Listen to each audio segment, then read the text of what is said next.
Mikel Aguirre Gaviria. Efectivamente, fíjate que el otro día estuve con otro posible invitado que queremos traerle aquí y también le estábamos hablando de la radio, precisamente de venir, y le dije, pues fíjate, los jueves va a venir Mikel. Dice, ¿cómo no has tenido todavía a Mikel en el programa?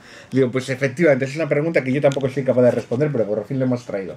Mikel Aguirre Gaviria es muy conocido en esa comunidad de usuarios de estas herramientas de los que manejamos blogs, videoblogs, nuevas tecnologías, sobre todo en el que se están trasteando desde casi el principio de estos tiempos digitales, digamos. O sea, porque Mikel, yo creo que es interesante lo que nos puede contar de toda la trayectoria. Fue profesor de universidad, director de formación en EITB y desde hace años trabaja en innovación educativa del gobierno vasco.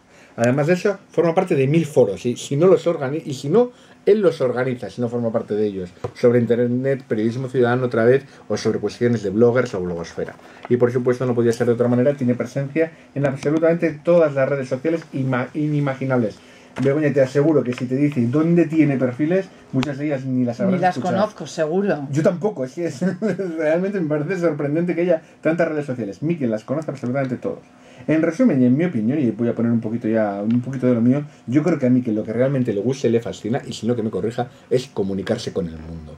O sea, yo creo que eso es lo que hace Mikel, que es comunicarse con el mundo de todas las maneras posibles. Y ahora mismo les aseguro que si pudiéramos sacarles una foto... Que él está sacando continuamente y veríamos a Mikel con una mano con una cámara en una mano, con la otra mano manejando el iPad y mientras tanto con los auriculares y el micrófono. Arratsaldeon, Mikel. ¿Qué tal, Mikel? Arratsaldeon, Begoña, Iker. Gracias. Fíjate, si yo que acabo de conocerte tuviera que describirte con una palabra, tendría que decir que eres inmediatez. Bueno, inmediatez, sí, es que vivimos un tiempo donde la inmediatez es el parámetro fundamental en comunicación. Eso está cambiando nuestra manera de conocer las cosas, está cambiando o debería cambiar el modo en el que nos educamos, no solamente las generaciones más jóvenes, sino el conjunto de la ciudadanía. Porque inmediatez es lo que nos trae la realidad que vivimos. En este momento, noticias que tengan apenas unas horas y que hace apenas unas décadas serían novedad o sería algo que desde la radio, los medios convencionales, noticia de primer orden, están ya comentadas, están analizadas por las redes sociales, por el mundo de Internet. Y dentro de Internet sí que quisiera resaltar que no solamente es que la ciudadanía es internauta, sino que estamos trabajando muchos, Iker entre ellos y más en blogueo, para que sean bloggers, para que no solamente reciban información, sepan leer estructuradamente la red, cosa que no es del todo fácil y la alfabetización todavía digital debe proseguir, sino para que también sean capaces de expresar sus opiniones, y opiniones no solamente en 140 caracteres como en Twitter o con comentarios breves en Facebook o en otras redes sociales, sino comentar las perspectivas personales desde bloggers en cualquier tipo de soporte. Mikel, pero al final esto no nos lleva un poco a estresarnos o a infoxicarnos, como algún invitado nos ha comentado alguna vez. Porque claro, yo inmediatamente veo una noticia y sé que es una noticia que se ha producido hace 10 minutos. Voy a colgarla y digo, esto ya me parece hasta viejo, porque ya la ha colgado mucha gente. Entonces, como que estamos siempre viviendo demasiado rápido. ¿Eso no nos hace que no nos paremos a analizar un poco más? No, yo creo que la infoxicación, ese océano de información en bruto que a veces no sabemos estructurar y que no sabemos interpretar, requiere nuevas competencias por parte de las ciudadanas y los ciudadanos. Por tanto, es necesario saber lo que se llama surfear en las redes. Hay que saber leer entre líneas de un Twitter, leer entre líneas también leer a través de códigos de sindicación, de RSS en la blogosfera, y saberte y descubrir un número de amigos en las redes y de bloggers a quienes leemos y de medios a quienes leemos y escuchamos, para que nos ayuden a interpretar esas realidades que son cada vez más complejas, que se mueven con lógicas difusas, lógicas que no son tan deterministas como las que nos gustaría, como han sido en otras etapas de la historia de la humanidad. Mikel, antes has mencionado blogueo. Vamos a ver, porque podíamos haber escogido prácticamente cualquier motivo para invitarte, pero nos parecía adecuado hacerlo después del último encuentro que organizaste, porque ya hemos dicho que hay foros en los que participas y otros en los que directamente organizas. El pasado sábado en el Museo Marítimo de Bilbao enfrentaste entre todas las comillas del mundo a la presidenta de la Asociación de Periodistas Vascos, Lucía Martínez Odriozola, y a José Antonio del Moral, bloguero vasco, autor de Ganancia, que es casi un portal de información más que un blog, lo hace realmente bien, y amigo de esta casa. ¿Cómo fue ese encuentro, más que enfrentamiento? Vamos a hablar de encuentro. Pero sobre todo, ¿por qué esa confrontación entre el mundo, digamos, de comunicación profesional y comunicación ciudadana? No pretendíamos enfrentamiento alguno, sino que pretendíamos demostrar la complementariedad y la necesidad que en este momento tiene periodismo y la blogosfera de actuar conjuntamente. Creo que en el lema para este año de la Asociación de Periodismo, no solo la vasca, sino creo que con carácter general, el lema dice algo así como que sin periodismo no hay democracia. Y algunos creemos que eso es cierto, es rotundamente cierto, pero que ahora habría que matizarlo, y es sin el conjunto del periodismo, incluido el periodismo ciudadano, incluida la blogosfera, etcétera. Yo creo que en este momento, muchos creemos que en este momento un país que no tenga una blogosfera libre, que no tenga digamos, un mundo internet plenamente libre, no puede ejercer la democracia. Y al revés.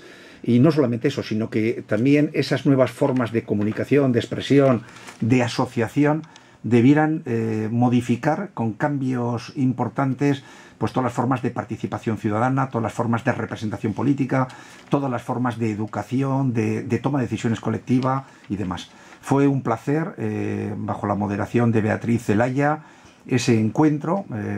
Quisimos hacerlo como un cara a cara pero ahí el versus era en el sentido genuino del término, que es apuntar convergentemente hacia un futuro conjunto.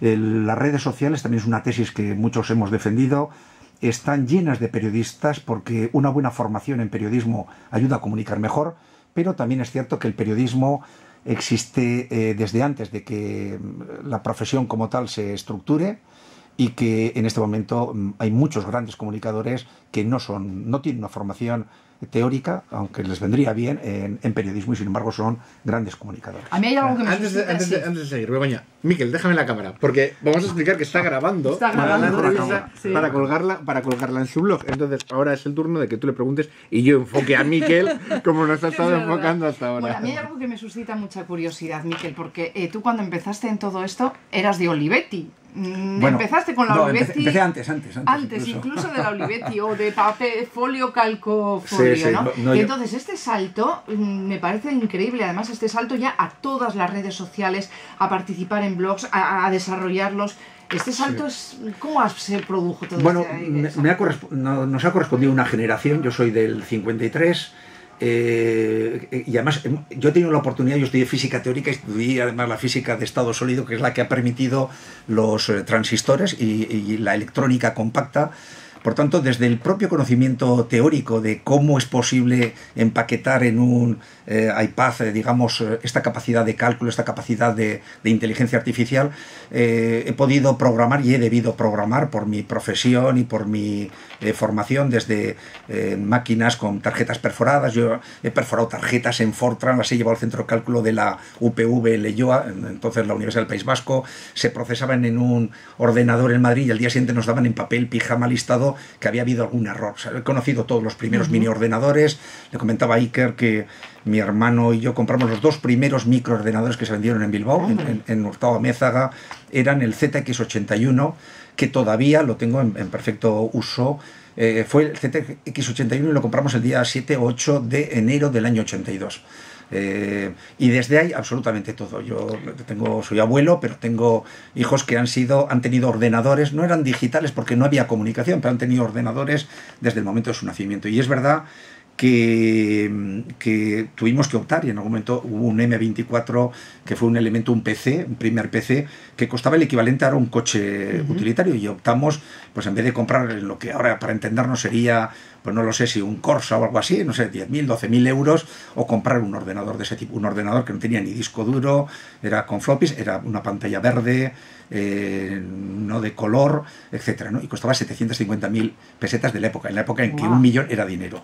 Y desde ahí, la verdad es que hemos tenido la oportunidad, he trabajado en temas educativos, he impulsado programas de informática educativa, planes digitales y demás, de haber vivido en todo momento, en todo tiempo, pues la evolución. O sea, un día tendré que empezar empezar a desconectar, pero de momento estoy ahí luchando por estar al tanto, ¿no? En muchas ocasiones hemos comentado que parece que todo el mundo está en las redes sociales, que esta aldea global en la que estamos todos y en ese patio de vecino que es Twitter y en lo que es Facebook, que no hay nadie que esté al margen. Sin embargo, cuando nos dan datos estadísticos, no son tantas las personas que están metidos en ese mundo. ¿Qué se están perdiendo todos aquellos que no han entrado todavía en las redes sociales? Pues así es, Begoña. Y además hay un factor que es en la edad que sí que tiene alguna correlación, pero no es absolutamente determinante. Nosotros estamos comprobando que alumnado universitario que egresa de la universidad tienen un uso muy superficial de las redes sociales, no han descubierto la potencialidad para aprender, no han descubierto potencialidades para colaborar, para cooperar, para generar dinámicas sociales y mucho menos, digamos, a veces la clase que toma decisiones, las clases que en ámbitos económicos, políticos y demás, y que están haciendo un uso muy escaso, además muy con formatos propios de los mass media, cuando estamos hablando de unos social media que tienen unas dinámicas de funcionamiento radicalmente distintas. Algunos creemos que se va a producir eso que se llama un cisne negro, un colapso, o sea, un colapso comunicacional, y que en un momento determinado nos daremos cuenta que desde los sistemas educativos que todavía niegan, digamos, el utilizar la conectividad de forma constante, es decir, en este momento un buen examen de selectividad, esa PAU que se llama ahora, prueba de acceso a la universidad, debería hacerse con una conectividad, todo el mundo conectado y utilizando los recursos. Eso cambiaría radicalmente todos los sistemas escolares. No se trataría de enseñar estos ríos, sino a estructurar, a descubrir información, a buscar colaboración. Muchas veces la principal pega que se le pone, el principal inconveniente o reserva, es que alguien que estuviese haciendo ese examen podría decir, oiga, que me lo hagan mis amigos que están donde quiera que sea. Pero ¿y por qué no? O sea, en un trabajo real, si yo en mi trabajo, que tengo un acceso a Internet, como la mayoría de los trabajadores en este momento, tengo un problema, no lo pregunto al CAU, al centro de cálculo, sino lo pregunto en Twitter, lo pregunto en Internet, y encuentro las respuestas muchas veces más en la comunidad de amistad virtual que tenemos digamos, en el espacio de Internet, que no en los más cercanos físicamente a quienes tenemos acceso. Oye, ¿te gusta desvirtualizar a todos esos amigos virtuales? Pues sí, pero la verdad es que ya es un auténtico... Es muy difícil. Es imposible, en cada ¿no? reunión Cada desvirtualizamos a más. En esta reunión de blogueo hemos ido desvirtualizando, y lo cierto es que es verdad que se llega a superar ese número que se dice 150 y los 5.000, no sé, amigos o amistades en 5.300 en Facebook y demás, o los 7.000 casi en Twitter. Muchos han sido desvirtualizados. Lo grande de esto es que es verdad que hay gente que está muy a mucha distancia geográfica, pero también que descubrimos grandes personas en nuestros ámbitos más cercanos. Nosotros en Getxoblog hemos descubierto gente que vive una calle más allá, que tiene intereses comunes, y es la grandeza de esto, que nos permite también presencialmente hacer actuaciones descubriendo a valores y a gente que está muy cercana. Oye, Miguel, has hablado efectivamente de cómo lo has hecho el sábado pasado, pero vamos a ir más atrás. También has hablado precisamente de los jóvenes que están haciendo la selectividad ahora, gente joven, 16, 17, 18 años, pero también has mencionado a tu nieto. Sí. Bueno, yo ¿Cómo creo que va a ser el espacio de tu nieto? O sea, es que a la velocidad a la que vamos, la transformación que hemos tenido en los últimos 20 años, que tú has vivido, o sea, ¿qué puede pasar? 20 no, 40. 40. Estoy hablando de los años 70, ya en los años 70, 50 años. Yo empecé a estudiar físicas en el año 70, acabé en el 75, y desde aquel momento había ya terminales. Hay que tener en cuenta que el primer microordenador se comercializa, todavía no llega aquí ni noticias, en el año 73. Pero tiene razón, la generación de los que son hijos de nativos digitales, o al menos de nativos informáticos, que no es exactamente lo mismo, porque digital significa interacción. Nosotros conocimos los BBS, que fueron los precedentes de Internet. Pero ¿cómo van a ser estas generaciones? Yo creo que es absolutamente inimaginable. O sea, mi nieto, que tiene 2 años cumplidos, ha interaccionado antes, ha tocado antes en el iPad, en su iPad, determinadas bolas, y todo esto que vemos a menudo de que en una página de una revista trata de pasarla y ve que no funciona. Hay que tener en cuenta que cuando pone un niño pequeño, un bebé, los dedos en un iPad, se le encienden alrededor de los dedos. Está viendo que es capaz de interaccionar, algo que físicamente le cuesta más. Es decir, antes de aprender, de saber coger una pequeña bola, una pequeña pelotita, era capaz de poner las manos en el iPad y en una bola virtual ver que cuando él lo movía, es algo que incluso hacen los delfines o los gatos. Pero imaginemos lo que esto significa de cambio en alguien, en unas generaciones que están descubriendo este tipo. O sea, para quienes el propio ratón, él tiene un teclado grande donde ya aprende las vocales que están con teclas distintas, un teclado de colores especial, pero es que el ratón le resulta incómodo, porque él cuando ve una pantalla, incluso de un portátil, lo que trata es de tocar la pantalla. O sea, la realidad de los tablets, de las tabletas, está cambiando de una forma radical. Oye, el ratón es historia también ya. Habrá mucha gente que te esté escuchando y que piense, ¿cómo es capaz de darle a un niño de 2 años, porque has dicho su iPad? Sí.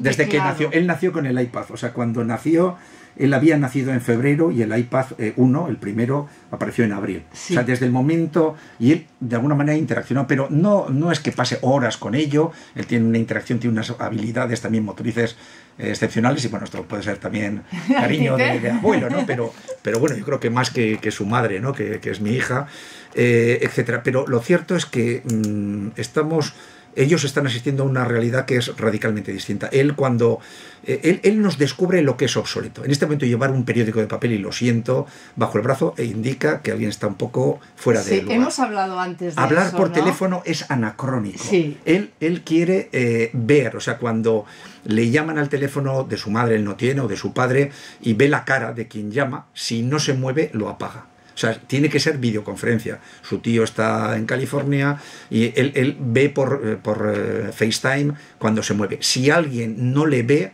no le interesa esa comunicación. O sea, hablar por teléfono es una